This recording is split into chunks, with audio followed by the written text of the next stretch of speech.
Hello বন্ধুরা, আশা করি সবাই ভালো আছো। আজকে আমরা খুবই কমন একটা রেসিপি শেয়ার করব, সেটা হচ্ছে বেগুন ভাজা। আমরা সচরাচর সবাই করে থাকি বেগুন ভাজা, কিন্তু আমি একটু অন্যভাবে করব, তাই তোমাদের সাথে শেয়ার করতে আসলাম। প্রথমে আমি বেগুনগুলো এরকম চিকন চিকন করে কেটে নিয়েছি। এবার আমি একটি পাত্রে সামান্য হলুদ, সামান্য লবণ, অল্প একটু ঝালের গুঁড়ি, অল্প একটু জিরে গুঁড়ি, অল্প পরিমাণে আটা নিব, আর অল্প একটু সয়াবিন তেল। এবার কড়াইয়ে পর্যাপ্ত পরিমাণে তেল দিয়ে গরম করে আস্তে আস্তে আমরা বেগুনগুলো ভেজে নেব।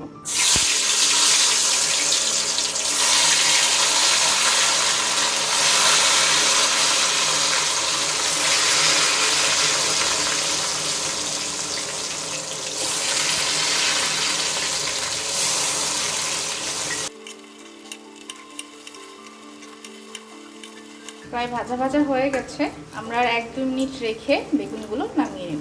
তৈরি হয়ে গেল খুবই সহজে মজাদার বেগুন ভাজা।